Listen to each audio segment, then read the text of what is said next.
We know you love us, but the information on our podcast is provided for educational and entertainment purposes only. It is not intended as a substitute for professional advice of any kind. If you or anyone you know needs professional help, please seek mental health services. Welcome to the Date Podcast, the show for anyone navigating the dating and relationship world. We interview celebrities, talk pop news, discuss dating do's and don'ts, and debate relationship topics. We are available on iTunes, Google Play, Spotify, or wherever you get your podcasts. Please subscribe and review if you like what you hear. Check out our website, datepodcast.com, for more information. Follow us on Facebook, Instagram, and Twitter. Now, let's get on with the show.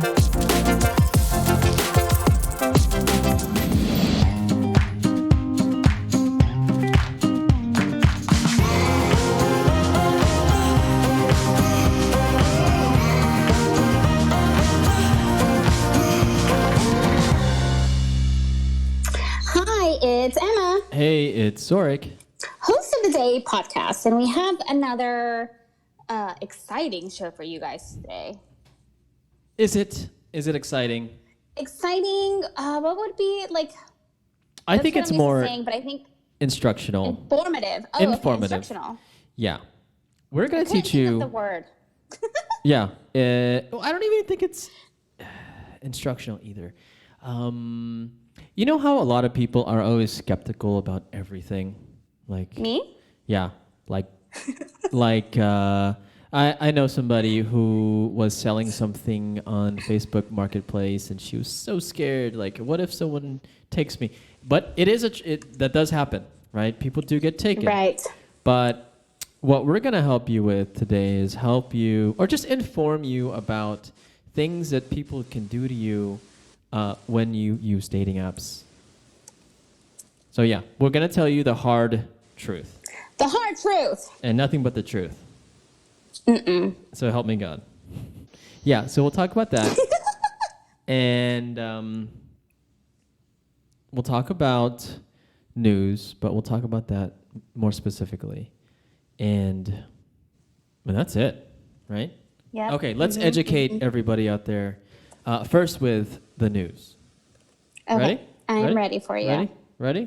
Mm-hmm. You sure? Uh-huh. So let's talk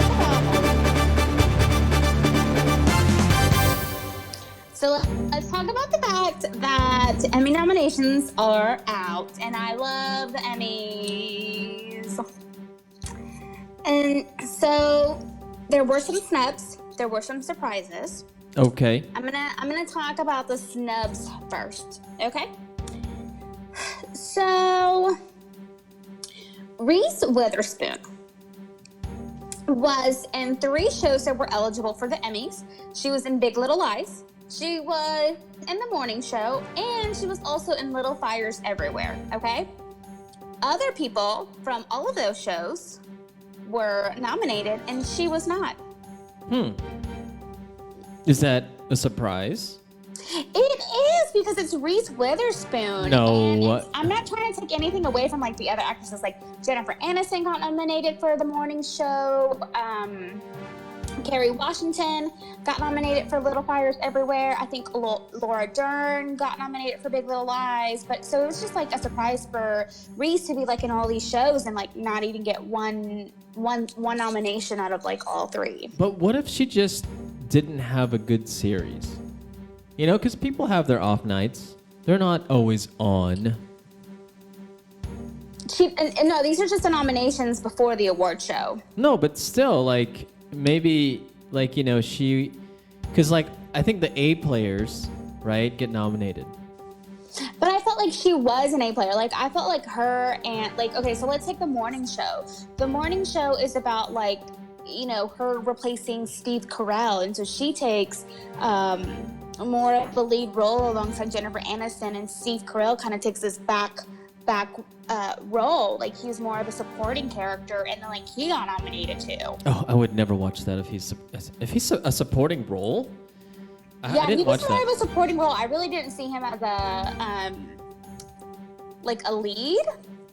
But in Space Force, he was a lead, right? Space Force.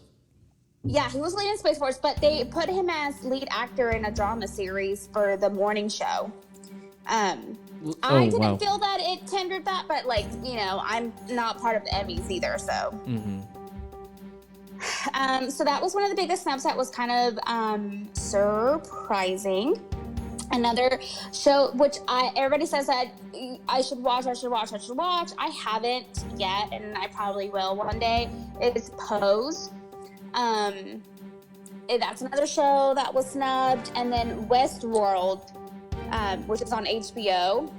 I was never into that. Were you into Westworld? No, I know Shannon and Charles are. I was not. The only thing like I got into it once was because when Game of Thrones was big and so was Westworld, Sesame Street did like a parody. And so I watched those with my niece, and I was still very confused as to what was going on in Westworld. And then, did you ever watch Breaking Bad, Zorric? No, I did not. Everyone crucifies Everyone me. liked it. Yeah. I felt it was super depressing, and I could never get into it. But it just made me really sad, and I was just like, I don't need this in my life. But I did watch the film El Camino, which included Aaron Paul and Jesse Plemons, and so neither of them were nominated. The actors were not nominated, but the movie was nominated for Outstanding Television Movie. So that was a surprise too. Why are you clapping? The lights went out. Oh. We need to change that to an actual I was like, light switch. did I say something wonderful? Like, what's going on? Keep going. Maybe you will. Okay. Yeah. So let's see. The Mandalorian. Oh, I love that show. I love it. It had 15 nominations. Oh my gosh, that's gonna win. Although Pedro Pascal, who was Mando, he was not nominated. Because he was just in his thing the whole time. That's probably why. That's true. But do you remember the bad dude at the end? Giancarlo Esposito. He played like a Darth Vader-like character. I don't remember, but I don't know. At the end with the Baby Yoda, and then okay. Anyways, he was actually nominated for guest starring. What? But that's a guest. Yeah. It's not like the actual, right. Big Chief. Can I petition for Baby Yoda to get an Emmy nomination? Oh my gosh. Yeah, I love Baby Yoda. Oh my gosh, just sidebar about Baby Yoda. I went to Costco this past week and they had a Baby Yoda dog. And I was like, ooh, maybe I want this. Maybe this can be a present for me. And then I picked it up and I looked into his eyes and I was like, nope. And I put it back. His eyes were following me everywhere and I did not like that. But good for that show. So I'm going to go over kind of the major ones. So Outstanding Drama Series nominations, Better Call Saul, The Crown, which I love that show. You didn't like this season, but you didn't like this last season. No, I did not. I didn't like the Peeps. You didn't like Olivia Colman. No, I did not like her. Handmaid's Tale, Killing Eve, amazing. The Mandalorian, Amazing. Ozark, Stranger Things, and Succession. I heard drama Ozarks series. was good, right? Have you watched Ozark? I haven't seen Ozark. It's good. Outstanding Comedy Series, Curb Your Enthusiasm, Dead to Me, which I really liked, Insecure, Schitt's Creek, which I loved. I heard that's great. Stephen Harrison, writer, improv actor, loves Schitt's Creek. I'm surprised that Steven and I are not friends, closer. You should text him and say, "Hey, I love Schitt's Creek," and he will just blow you up every day after that. So so I'm watching this show on Apple TV, and sidebar. Let me finish this, and I'll get to that story. So Schitt's Creek, The Good Place, The Kaminsky Method, The Marvelous Miss Maisel, and What We Do in the Shadows are all for comedy. I'm watching this on Apple TV. They have this cartoons called Central Park, but it's also a musical cartoon show. Mm-hmm.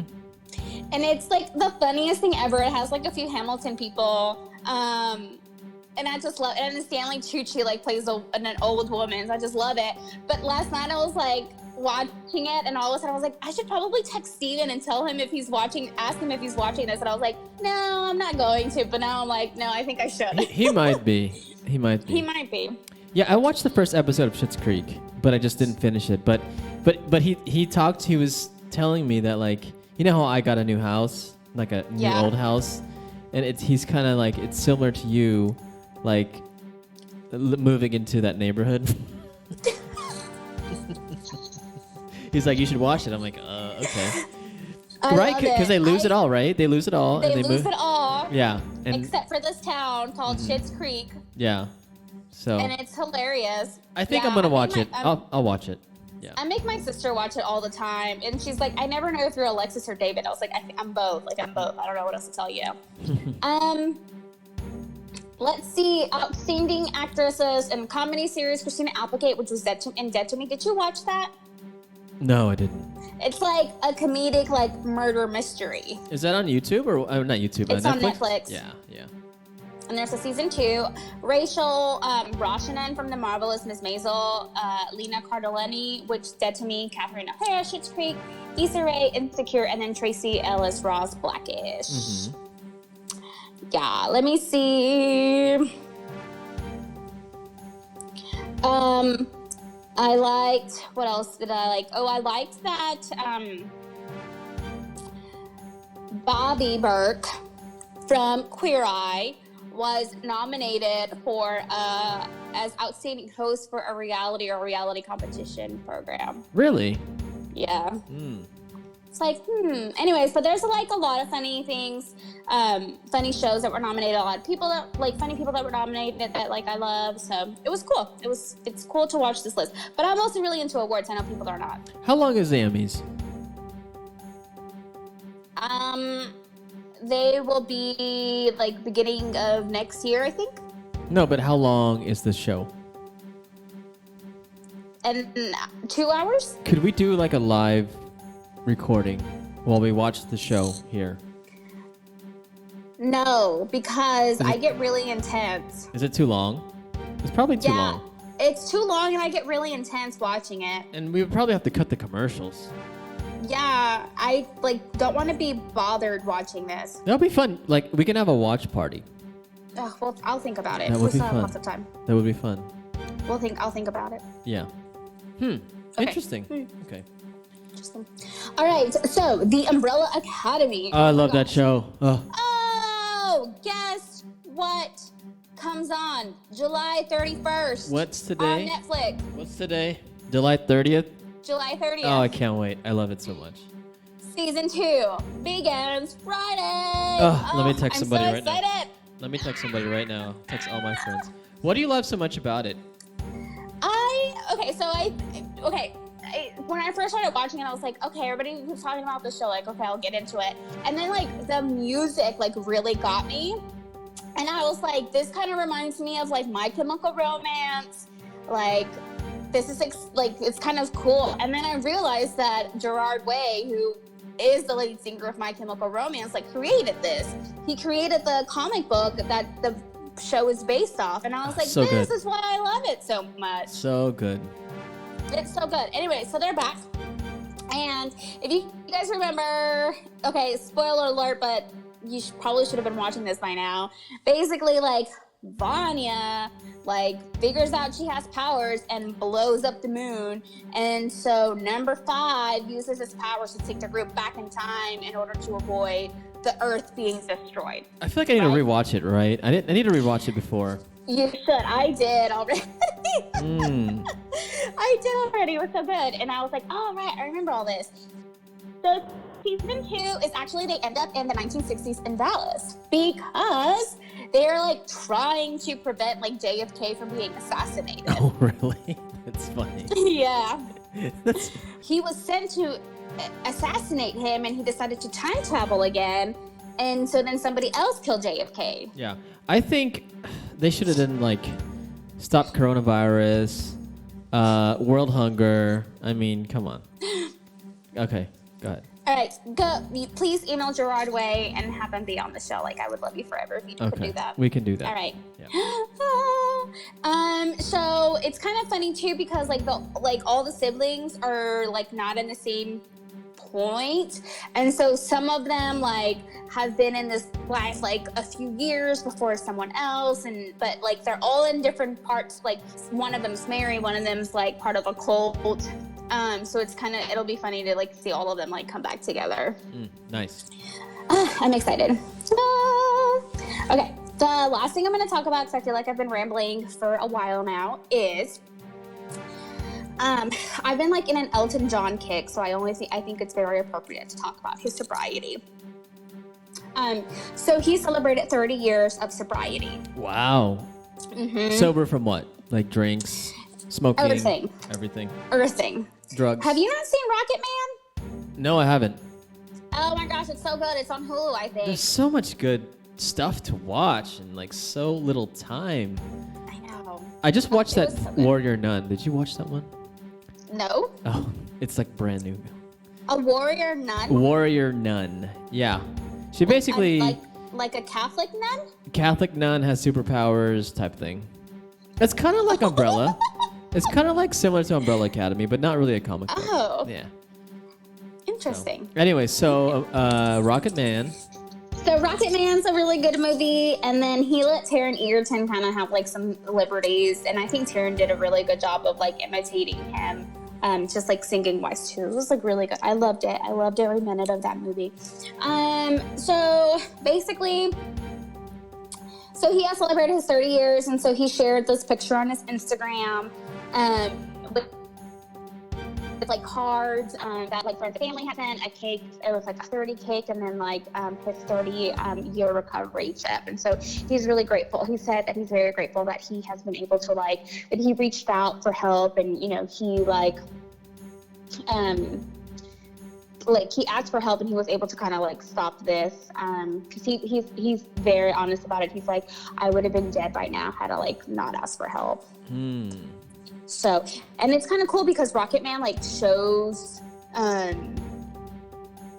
like that path of him wanting to like get clean and like get off of drugs and alcohol. Good. So. Nice. Okay. Well, that's all I got. Okay. Okay. So, what are we talking about? Okay, we're informing. So we're gonna talk about how apparently like hackers like have somehow like gotten into a very like specific app, which like not to be shady, but I don't know of anyone that I know uses it. Not me. Don't look at me. I mean, you're the only other person I can like look at while I say this. So apparently, like people like researchers found like security holes while exploring OkCupid. So, first of all, let's talk about OkCupid. OkCupid is one of the originals, right? That eHarmony match. And I think, they're an old school. If you haven't used it, it's an old school type app where you fill out your profile and then you have like information about yourself. But they really do good with, there's a ton of questions they ask you, like what are you looking for regarding like religion, regarding kids. But all these other questions, it's been a while since I've been on, but they ask like really good questions about like food. Like, what do you like to eat? Just like random stuff. And then they match you based on that. But I don't know how good their matching algorithm is because I've only met a few people from OkCupid. But I think OkCupid kind of tailors to the older crowd, maybe 30s and 40s and 50s. We are in our 30s. Yes, 30s, 40s, and 50s. And I think that... I am not in the older crowd yet. Yeah, yes, you are. No, I'm not. Yes, you are. So, and then I think the Tinder and Bumble, they're like 20s. So, that's all I got about OkCupid. But I think it's one of the staples. It's been around for a long time. And I think OkCupid was started by some dude, and he sold it to the Match Group for like $500 million. Oh, jeez. That guy. But anyways. A little jelly. I am jelly, but that is the background of OkCupid. But there's going to be stuff that you're going to have to talk about because I have no idea like what it means. Okay, so I think with the articles that we kind of found, They're kind of similar. So go ahead and I'll comment on whatever you talk about. Okay, so there is this company called Checkpoint Research. So, okay, stop there. This is going to be super boring. But Checkpoint, I believe, is a firewall. And they have okay, this is getting too technical. But anyways, it's a security company that manufactures firewalls. And they also do stuff like they look for like malware, spyware, what hackers are doing. And so I think that's how they came about of this information. So Checkpoint is like a security company. So go ahead. So it's good that they were the ones looking into it. They better find it. Yeah. So they disclosed sets of vulnerabilities in OkCupid that basically like leads to the exposure of sensitive profile data like on the app. And so this could mean like there could be like a hijack of user accounts to perform various actions without the permissions. And I'm reading this off the paper. And theft of user authentication tokens, IDs, and email addresses. Let me reword that. They can steal all your profile information. Right. And so I don't know, and I don't know what the latest version of the app is either, but it says that it's a version like on it was like on Androids with version like 40.3.1, whatever that means. Oh, one thing about that is, first of all, we've talked about this. Like people that use Android typically date people who use Android. Remember that? Mm-hmm. And iPhone users like are more apt to date iPhone users. But one thing about OkCupid though is it's a free site. You can do almost everything for free. And Android is like a free like software. A lot of open source stuff. But anyways, go ahead. Go ahead. I don't want to make this too technical. So apparently, okay, so I'm going to have to read this and then you're going to have to like explain it. Let me translate. Go ahead. So it says the cybersecurity researchers reverse engineered the mobile software and discovered, quote, deep link, quote, functionality, which meant that it could be possible for attackers to send custom malicious links to open the mobile app. Have you received an email, Emma, where it said, please reset your Amazon account or yes, or something of that nature? So when you click on that link, that's like a deep link. So basically, some user can send you a link on OkCupid, and you click on it, and then that like takes all your stuff and sends it to whoever the hacker is. That's basically what it is. Yeah, it's crazy, right? It's freaking crazy. It is crazy, and I can't believe that there's like people that are like, what is it called? It's not white hats. What color hats? Black hats? Did they wear black hats? I guess black hats. Those are bad hackers. White hat hackers. White hackers are the good hackers. Mm-hmm. But they still hack. Yeah. I want to learn how to be a white hacker. That's so. Why is it? Okay, go ahead. I don't want to talk about that. I'm gonna try to figure out like to hack all your stuff. Okay, thank you. You're welcome. I have one password, so if you find that, it's over. Ooh, yes. I'm glad I have like different passwords. I think you know my password already. Go ahead. You know it. I do? You know it. Yeah. Oh, okay. Then it's probably written down somewhere. No, I'm joking.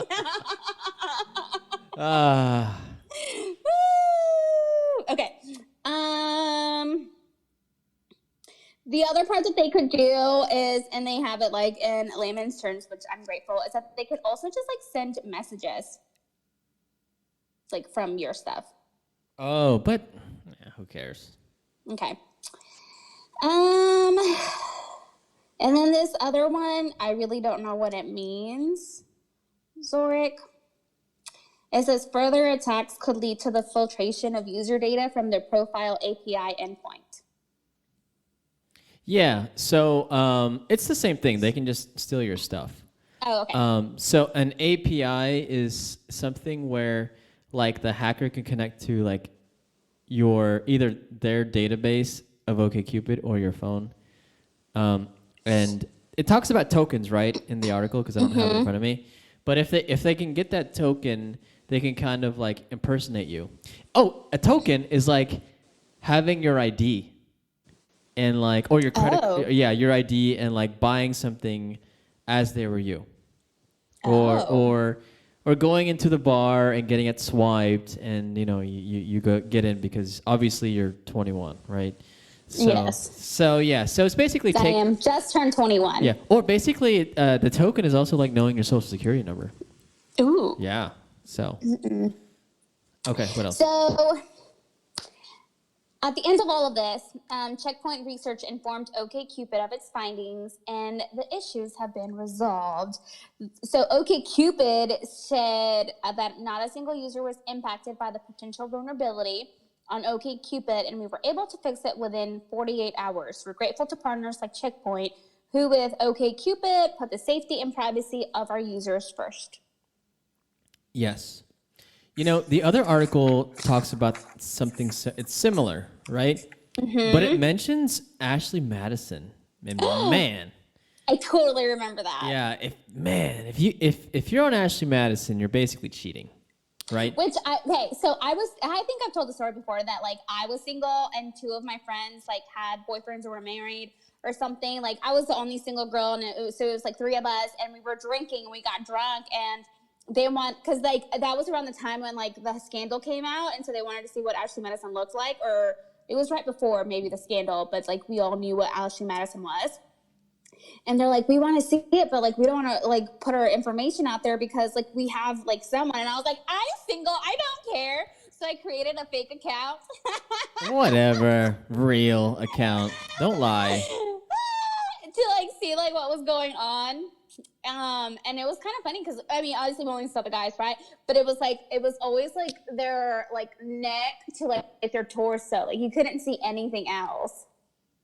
Did you meet anybody? Did you find a match? We were on it. I was only on it for that night because it was just like we were just it was just funny. So, but then you were exposed because they like sent out a text file saying everyone who's joined that website. It was a throwaway email, so that's fine. Mm-hmm. Anyways, but the article talks about that and how if in OkCupid you don't really have that information that's really I don't know, that can change your life. Like if you're married with 3 kids and you're exposed that you've been on Ashley Madison, that's messed up. I remember when the celebrities were coming out that they were being exposed. Like one of the housewives' husband, her husband was on Ashley Madison, and it came out. They're still together, though. Oh. Yeah. He must have done something. He must have paid her or bought her some gifts, some jewelry. I mean, it's Taylor. I don't remember her last name. Okay, what else? That was it. Okay.